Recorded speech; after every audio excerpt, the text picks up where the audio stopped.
nobres vassalos, eu sou o Lukavich Postalski e nesse vídeo aqui falarei para vocês sobre a Inglaterra. Por que eu resolvi fazer esse vídeo? Porque tava na cara, foi um tapa na cara pra mim, pra falar a verdade. Então, foi meio que um tapa na cara, porque minha noiva veio falar comigo. Olha, o dia que eu gravei esse vídeo eu não tô casado com ela ainda. Não quer dizer que talvez no dia que já tenha saído já esteja me casado. É possível. E minha noiva me fez uma pergunta, mas por que a Inglaterra é anglo-saxã? Eu respondi, anglo-saxã tem um significado lá. O anglo é os dinamarqueses, Anglia, que são os dinamarqueses vikings, e os saxões são os alemães ali do litoral da Alemanha que foram parar na Inglaterra.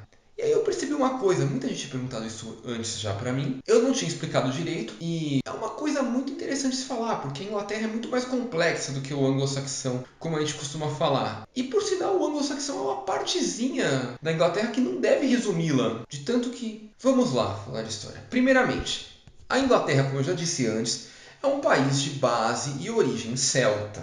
Por que origem celta? Porque celtas eram o povo nativo que viviam na Inglaterra, antes até dos primeiros colonizadores romanos. Então, por isso, Inglaterra é um país celta. Por isso, Inglaterra é um país celta. E essa é a base dela. Agora, ela é um país anglo-saxão? Assim, é um país que tem influência dos anglos e dos saxões, portanto é. Mas também é um país latino, porque tem influências romanos. É um país francês, porque tem influência da França. É um país holandês, que tem influência da Holanda. A Inglaterra tem influência de todos esses países, e mais da Escócia e do país de Gales, da Irlanda um pouquinho também, mais ou menos. E mesmo os celtas são um povo original da Inglaterra. Na verdade, existem teorias de que eles não sejam, que houve povos anteriores aos celtas lá. Mas os celtas, os anteriores aos celtas lá, eram muito pequenos, são chamados de pictos, pequenos sim. Era uma população muito pequena e não foi uma população que colonizou tão bem assim a ilha. Então, normalmente, as referências começam com os celtas, pelo que eu falei. E os celtas chegaram lá ainda antes de Cristo, bem antes, colonizaram. Os celtas colonizaram metade da Europa, metade ocidental europeia era de origem celta. Eram de origem celta, porque os germânicos eram na metade oriental da Europa nessa época, assim como proto-eslavos, gregos, assim, e outros povos. Eram da Ásia ou da metade oriental da Europa. E os latinos meramente no sul, ali, Itália, costa mediterrânea. Então, os celtas colonizaram a Inglaterra. E aí formaram a civilização deles lá, os reinos deles, e veio Roma. Roma dominou militarmente a Inglaterra. Porém, tá aí uma coisa importante de dizer, Roma não dominou a Inglaterra, não colonizou a Inglaterra. Teve sua influência militar, teve sua influência cultural e muitas coisas assim, mas não colonizou a Inglaterra. A Inglaterra não virou um país tão latino assim. Teve sua influência, mas não colonizou. Ou seja, não veio pessoas em grande quantidade do Império Romano, latinos de sangue, para povoar a Inglaterra, para ter filhos, fazer família, serem o camponês comum. Não. Eram os nobres, eram os senhores, eram funcionários do Império. Era gente assim que ia para a Inglaterra. Então, essa é a influência romana na Inglaterra. Lógico, eles tiveram arquitetura, tiveram poder, tiveram muitas coisas, mas a população mesmo da Inglaterra era celta. Eram os bretões. Tanto que até hoje os ingleses se autodenominam britânicos. Eles não se denominam os anglos ou ingleses, eles se denominam britânicos. Porque eles sabem que eles são celtas de origem. Aí, enfim, passou a influência de Roma, o Império caiu, Roma teve que ceder à Inglaterra, vieram os saxões. E quem eram os saxões? Saxônia é uma região da Alemanha, região norte litorânea da Alemanha. Esses eram os saxões, eram alemães. E no caso eram alguns líderes guerreiros alemães conquistadores que, por estar um caos ali na Alemanha na época, resolveram tomar novas terras para eles. Então, não veio 1 milhão, 2 milhões de saxões para a Inglaterra. Veio uma quantidade reduzida de guerreiros saxões que tomaram poder de terras na Inglaterra, que tomaram poder de alguns territórios. Nem de todos tomaram, porque quando os saxões chegaram lá, ainda haviam reis bretões e reinos bretões, que não tinham sido dominados nem por Roma sequer. Então, os saxões conseguiam tomar a parte fragilizada, que era de Roma. Eles não tomaram, aqueles reinos que eram independentes e fortes já. Tanto que esses aí foram tomados bem depois. E alguns nem passaram a ser Inglaterra, permaneceram sendo Gales, sendo Escócia, sem outras coisas. Então eles colonizaram. Lógico, eles impuseram parte da língua deles. língua geral, sabe? Que nem no Brasil. O português se mesclou com a língua indígena e formou uma língua típica daqui. Não é nada diferente o que aconteceu lá. E então, depois disso, eles estabeleceram, fizeram reinos deles. Mas lembrem-se, os saxões eram nobres ou guerreiros. Ou um ou outro cara que não era isso, mas era alguma coisa próxima. O povo mesmo era de origem celta. Talvez surgissem alguns bastardos, mas bastardos são filhos fora de casamento. Tipo, um guerreiro saxão foi lá, pegou uma celtazinha e fez um filho nela. Mas era exceção, né? Não era a regra da coisa. E mesmo assim, um filho desse não é saxão puro. Ele é metade celta ainda. E aí eles formaram os reinos saxões. E então veio os anglos, os dinamarqueses, os vikings, o último reino. Veio lá o Ragnar Lothbrok. E depois veio os filhos dele lá, o Ivar, o Ubba e os outros. Esses são os anglos, os vikings, mas especificamente os vikings da Dinamarca, porque os vikings que colonizaram a Inglaterra, ou que tentaram se mesclar e tomar a terra da Inglaterra, foram os dinamarqueses. Os vikings suecos e vikings noruegueses não foram para a Inglaterra. Então por isso são os anglos, porque os anglos são os povos vikings da Dinamarca. Os svars ou os varangianos são os povos vikings da Suécia, ou do litoral do Mar Báltico, e os normandos são os povos vikings da Noruega. Então ocorreu isso, e eles vieram para a Inglaterra e dominaram alguns reinos, mataram um monte de saxão, mais saxão do que realmente pessoas normais do povo celta mesmo. Colonizaram alguns lugares, outros lugares eles morreram e perderam guerra, mas novamente, nobreza, guerreiros e coisa assim, e uns bastardos. Então, como vocês podem bem ver, tipo, saxões eram nobreza, anglos eram nobreza, e alguns bastardos deles nasceram por ali. Mas saxão de sangue mesmo no povo, não. O povo é celta de origem, com algumas mesclas em alguns casos. Então aí aconteceu a guerra, o Alfredo conseguiu expulsar, o Alfredo e seus descendentes conseguiram expulsar ou cristianizar os vikings anglos que vieram para a Inglaterra, meio que unificaram o território. E aí veio mais um viking, só que um viking francês. Porque da mesma forma que o Ragnar, a gente viu a série Vikings, tem o Ragnar, tem o Rolo, tem a Lagertha, tem os outros lá. O viking fodão da vida real foi o Rolo, não o Ragnar.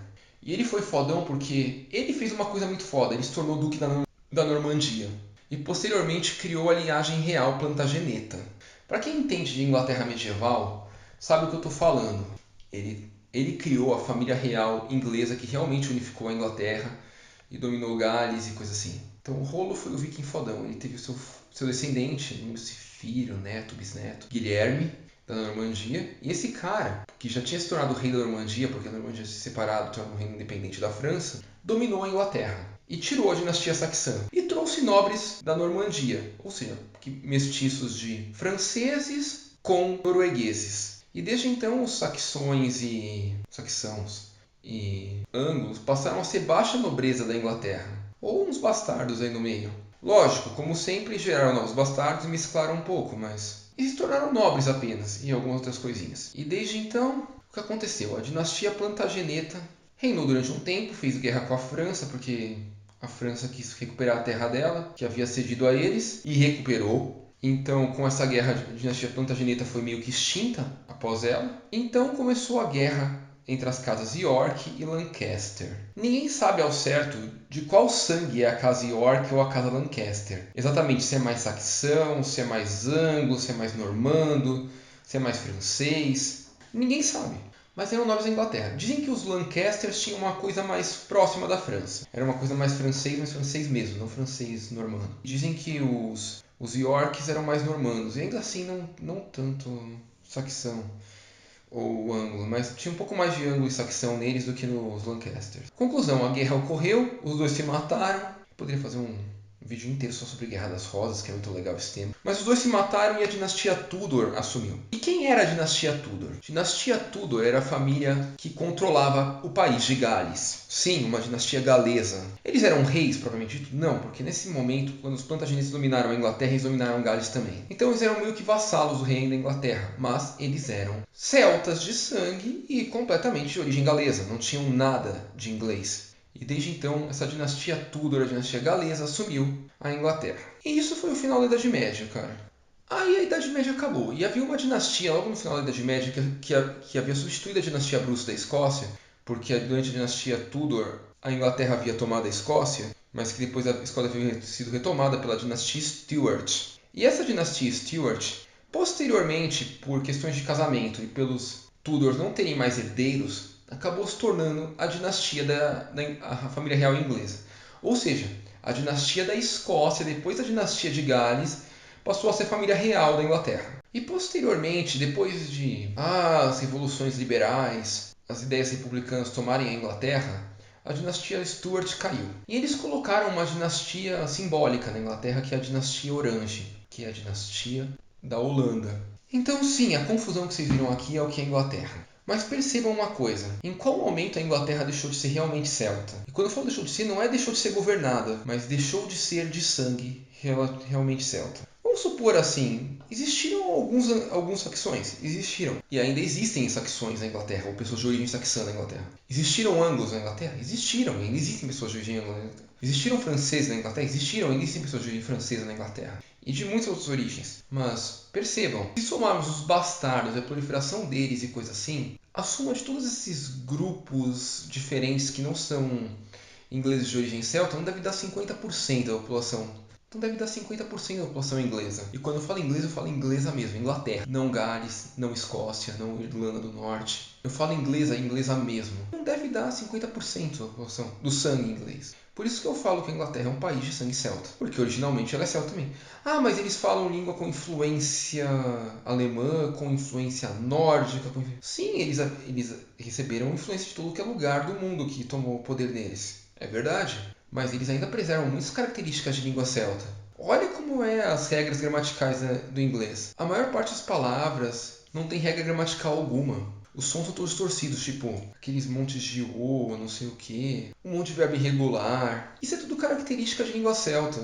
Então sim, eles são celtas ainda. Eles são celtas. Não perderam essa origem deles. Mas sim, é lógico, mas o mito anglo-saxão surgiu porque esses foram os últimos colonizadores antes dos franceses tomarem. E inglês tem trauma da França, por causa das várias guerras que a Inglaterra teve com a França. Então, o mito anglo-saxão surgiu para justificar uma Inglaterra anterior à França, anterior ao domínio francês sobre ela. E é meramente isso. E por esse vídeo é isso, nobres vassalos. Espero que tenham gostado, espero que tenham compreendido, espero que tenha ficado legal. Fiz meio improvisado mesmo de novo, mas estou tentando evoluir as coisas. Um amigo meu está me dando uns toques aqui do que eu devo melhorar ou não. Lógico, estou longe de fazer tudo ideal do jeito dele, porque o cara é um profissional da edição de vídeo e de áudio. Mas enfim, por esse vídeo é isso. Até a próxima, nobres vassalos.